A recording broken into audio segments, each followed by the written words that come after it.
রতন, আমার লক্ষ্মী সোনা বাবা, কোথায় গেলি? আয় মা, তোর জন্য অনেক মজার মজার পিঠা বানিয়েছি। তুই তো কয়েকদিন ধরে বায়না ধরেছিলি পিঠা খাবি বলে।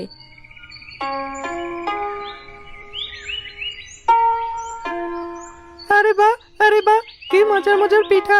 এরকম লোভনীয় পিঠা এর আগে কখনোই খাইনি। তাড়াতাড়ি খা বাবা, তা না হলে তোর হাবাতে ছোট বোন আবার চলে আসবে। পিঠার ভাগ দিতে হবে তাকে। আচ্ছা মা, বলো তো, তুমি শুধু শুধু কেন ওকে বাড়ি রেখেছো? বাবা তো মরে গেছে, আর ওর মা তো ওর জন্মের সময় মরে গেছে। ওকে শুধু শুধু বাড়িতে রেখে কি লাভ? এর চেয়ে ওকে ধাক্কা দিয়ে বের করে দাও। বাড়িতে কি আর সাধে রেখেছি বাবা? আমাদের তো আয় রোজগার করার কেউ নেই। তুই এখনো অনেক ছোট। তাছাড়া তোকে আমি খুব ভালো করে পড়াশোনা শেখাচ্ছি। ও যদি বাইরে কাজ না করে তাহলে আমাদের সংসারটা চলবে কি করে? তুমি ঠিকই বলেছ, কিন্তু আর কয়েকটা বছর পর যখন আমি বড় হয়ে যাব, তখন ওকে আর এ বাড়িতে থাকতে দেব না। হা হা হা হা। এই না হলে আমার ছেলে। সতীনের মেয়ের সাথে সংসার করতে কার ভালো লাগে বল? কিন্তু আমি তো নিরুপায়, কিছুই করার নেই।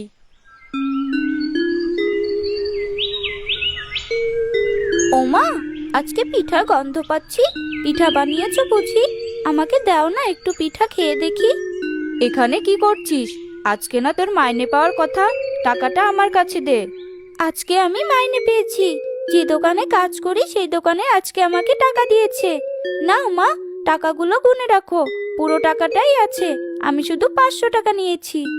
500 টাকা নিয়েছিস মানে? কি বলছিস? তুই 500 টাকা দিয়ে কি করবি?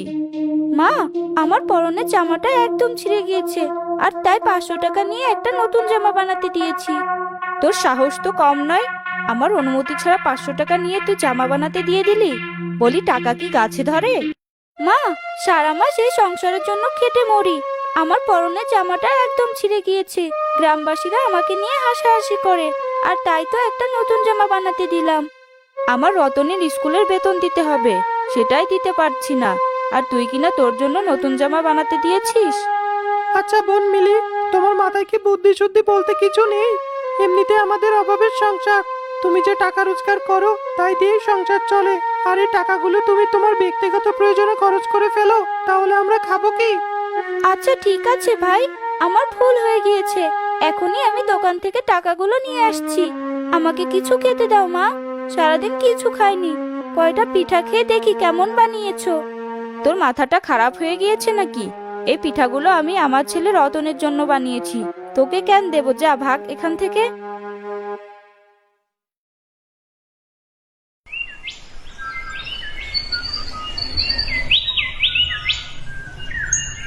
যাক, তুই এসেছিস। তা না হলে আজকে রাতে আমি তোকে বাড়িতে ডাকতে যেতাম। আসলে তোকে কিছু জরুরি কথা বলার ছিল।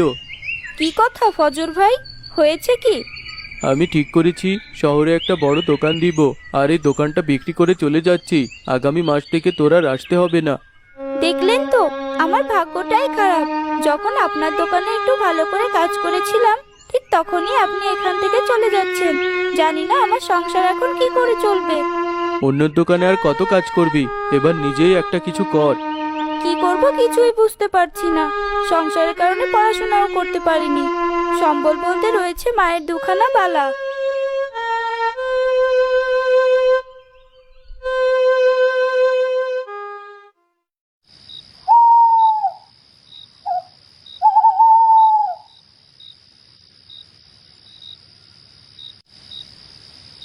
ওমা, অনেক খারাপ একটা খবর আছে। আমি যে দোকানে কাজ করতাম সেই দোকান নাকি বন্ধ হয়ে যাচ্ছে। তোকে আর আমি বসে বসে খাওয়াবো না। তোর যদি কাজ চলে যায় তাহলে তুই আর এই বাড়িতে কি করবি? আজকে তুই এই বাড়ি থেকে বের হয়ে যা। বাড়ি থেকে বের হয়ে যাব মানে? তুমি এসব কি বলছো মা? এটা তো আমারও বাড়ি, আমার বাবার ভিটা। এ বাড়ি ছেড়ে আমি কোথায় যাব? আমি তোকে আর পালতে পারবো না। তোকে বসে বসে খাওয়ানো আমার পক্ষে সম্ভব না। মা, আমি তো তোমাকে নিজের মা হিসেবেই মনে করেছি। আমি এতদিন যা আয় করেছি সব কিছু তোমার হাতে তুলে দিয়েছি। আর আজকে এই বিপদের দিনে তুমি আমাকে বাড়ি থেকে বের করে দিতে পারলে? মনে রেখো, সৃষ্টিকর্তা কখন কাকে কোথায় নিয়ে যায় কেউ বলতে পারে না। তোর সাহস তো কম না। তুই আমাকে অভিশাপ দিচ্ছিস নাকি? এতদিন খাওয়ালাম পড়ালাম, এটাই তোর বাপের ভাগ্য। এরপর তুমি আমাকে কত অপমান করেছো। আমি কোনোদিন তোমার মুখের উপর একটা কথাও বলিনি, কিন্তু আজকে তুমি যে কাজটা করলে এটা আমি কোনোদিন ভুলবো না। তোর সাথে কথা বলে সময় নষ্ট করার মতো সময় আর হাতে নেই।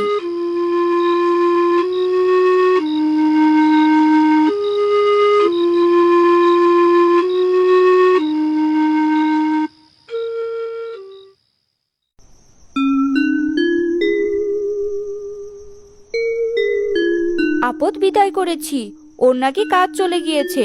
ওকে বসিয়ে বসিয়ে কেন খাওয়াবো বলতো? একদম ঠিক কাজ করছো। ওকে বাড়ি থেকে বের করে দেওয়াতে আমি অনেক খুশি হয়েছি। এখন থেকে সবকিছু শুধু তোমার আর আমার। তুই ঠিকই বলেছিস, অপদার্থ একটা সংসারের আর একটা টাকাও দিতে পারবে না।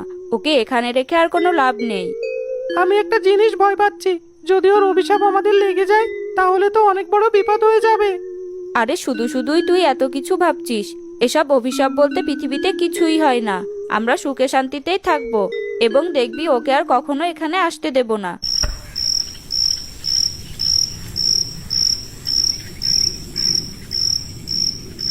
রঙিন পিঠার গাছ, আজকে আমি অনেক বড় বিপদে পড়েছি। আমার সৎমা আমাকে বাড়ি থেকে বের করে দিয়েছে। একদিক দিয়ে ভালোই হয়েছে, এখন তুমি মুক্ত এবং স্বাধীন।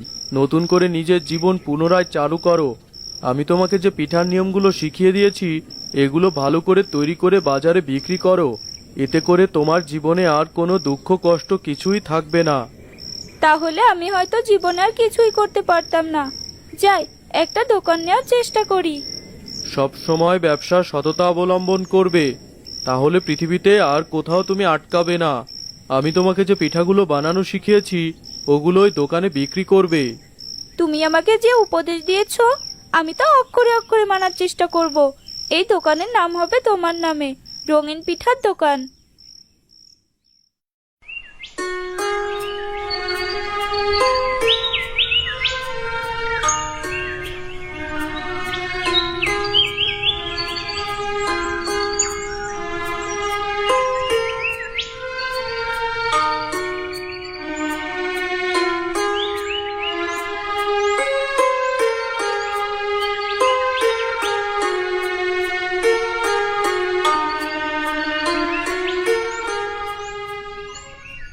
এই যে বাবা, আমাকে একটু কিছু খেতে দেবেন? ক্ষুধায় আমার প্রাণ যায় যায় অবস্থা। এই বৃদ্ধ মানুষটাকে একটু সাহায্য করুন। আরে মা, তুমি এখানে? কি অবস্থা হয়েছে তোমার? তুমি এভাবে ভিক্ষে করে কেন বেড়াচ্ছ মা? কে তুই? আমাকে মা বলে কেন ডাকছিস রে বাবা? তুমি আমাকে চিনতে পারছো না মা? আমি তোমার মেয়ে মিলি। একদিন তুমি আমাকে বাড়ি থেকে বের করে দিয়েছিলে, আর তাই তো আজকে আমি এই জায়গায় পৌঁছাতে পেরেছি। যাক, ভালোই হলো। মৃত্যুর আগে একবার তোর সাথে দেখা হয়ে গেল। তোর উপর যে পাপ আমি করেছিলাম, তার প্রায়শ্চিত্ত আমাকে সারা জীবন ধরে করতে হয়েছে। আমার একমাত্র ছেলে রতন আমাকে বাড়ি থেকে বের করে দিয়েছে। সে এখন তার স্ত্রী নিয়ে সুখে সংসার করছে। আজকে আমাকে দেখাশোনা করার মতো এই পৃথিবীতে আর কেউ নেই। আমি এই বাড়ি বাড়িতে ভিক্ষা করে বেড়াই। নিয়তির খেলা বড়ই অদ্ভুত মা। তবে তুমি কোনো চিন্তা করো না। তুমি আমাকে দেখোনি, কিন্তু আমি তোমাকে খালি হাতে ফিরিয়ে দেব না। আজকে থেকে তুমি আমার বাড়িতে আমার সাথে থাকবে। বাকিটা জীবন আমি তোমাকেই দেখাশোনা করব। তুই ভালো থাকিস। আমি তোর সাথে যেতে পারবো না। আমার শরীরে একটা মরণঘাতী অসুখ হয়েছে, এটা ছোঁয়াচে। আমি চাই না আমার জন্য তোর পরিবারের কোনো ক্ষতি হোক।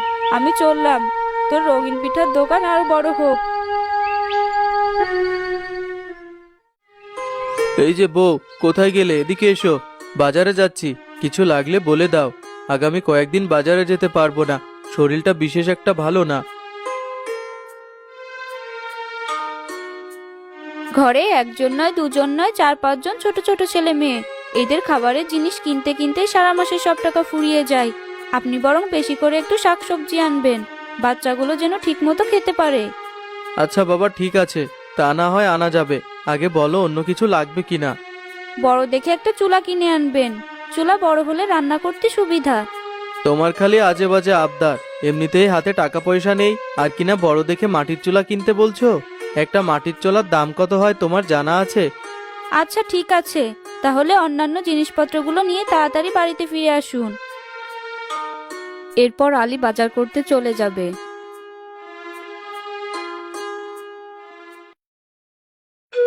রবি, মিলি, শোভন, অজিত, তোরা কোথায় গেলি? তাড়াতাড়ি এদিকে আয়, একটা কাজে তোদেরকে একটা জায়গায় পাঠাবো।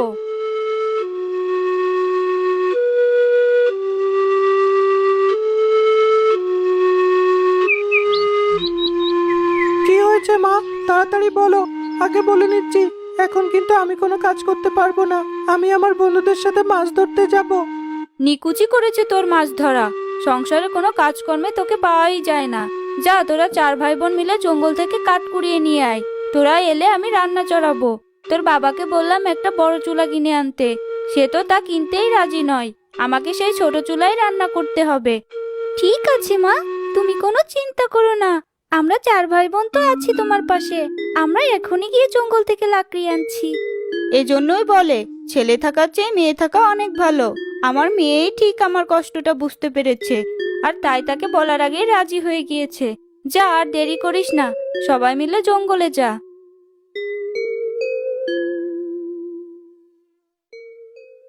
আগ বাড়িয়ে তোকে এত বড় মাতবড়ি কে করতে বলছে বলতো? সবসময় শুধু মায়ের চোখে ভালো সাজা। কেন দিদির সাথে খারাপ ব্যবহার করছো তোমরা? দিদি তো ভালোর জন্যই বলছে। আমরা যদি লাকড়ি না নিয়ে বাড়ি ফিরি তাহলে মা রান্না করবে কিভাবে?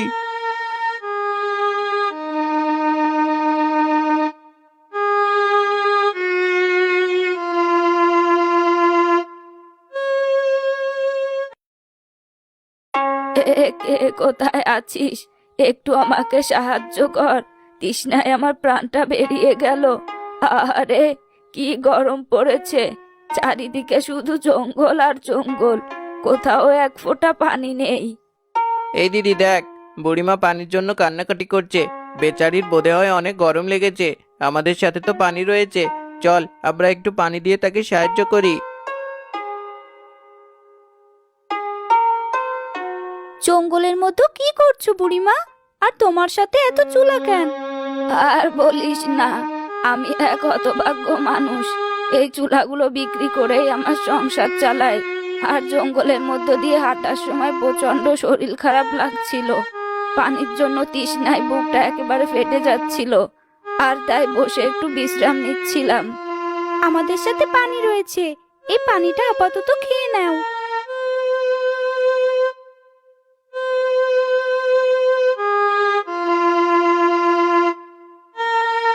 তোরা খুব ভালো ছেলে মেয়ে।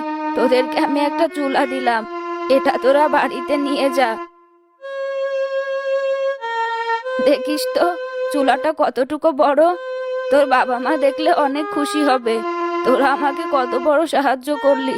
তোরা না থাকলে আজকে আমি এই জঙ্গলের মধ্যে তৃষ্ণায় মরেই যেতাম। তুমিও মানুষ, আমিও মানুষ। আমাদের দায়িত্ব হলো তোমাকে সাহায্য করা। এজন্য তোমাকে কিছুই দিতে হবে না। তুমি শুধু আমাদের জন্য দোয়া করো। এ মেয়ে তো খুব পাকা পাকা কথা বলে। তোদেরকে বলছি যখন, চুলাটা নিয়ে যা। আমি তোদেরকে প্রাণ থেকে আশীর্বাদ করি।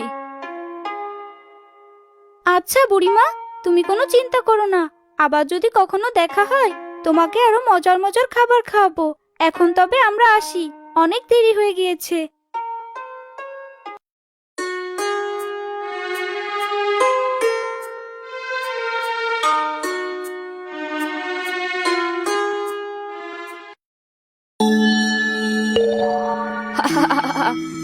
এখন এই রাক্ষসের চুলার সাথে সাথে আমিও তোদের বাড়িতে পৌঁছে যাব, আর তোদেরকে সবাইকে এই চুলার মধ্যে বন্দি করব। ওমা, কোথায় গেলে? আশ্চর্য ঘটনার কথা শুনে যাও। জঙ্গলের মধ্য দিয়ে যখন আমরা হাঁটছিলাম, তখন হঠাৎ করেই দেখতে পাই একটা বুড়িমা বসে আছে।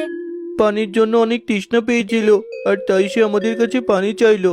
মিলি যখন তাকে পানি দিল তখন সে খুশি হয়ে এই বড় মাটির চুলাটা আমাদের উপহার দিল। ছি ছি, তোরা কেমন ধারা ছেলে মেয়ে বলতো? একটা মানুষকে সাহায্য করছিস, আর তার বিনিময়ে তোরা চেয়ে কিনা একটা চুলা নিয়ে এলি। তোমার সবকিছুতে শুধুমাত্র ভুল বোঝা। আমরা চেয়ে নিয়ে আসবো কি? তিনি নিজেই তো চুলা দিতে রাজি হলেন। একদিক দিয়ে ভালোই হলো। তোর বাবাকে সকালবেলা একটা চুলা কেনার কথা বলছিলাম, কিন্তু দাম বেশির কারণে চুলাটা কিনলো না। যাই হোক, এই চুলাতে এখন আরাম করে রান্না করতে পারবো। তোরা এখন গোসল করে আয়, তোদের খাবার খেতে দেই। আমার কাছে আয়। কি ব্যাপার হঠাৎ করে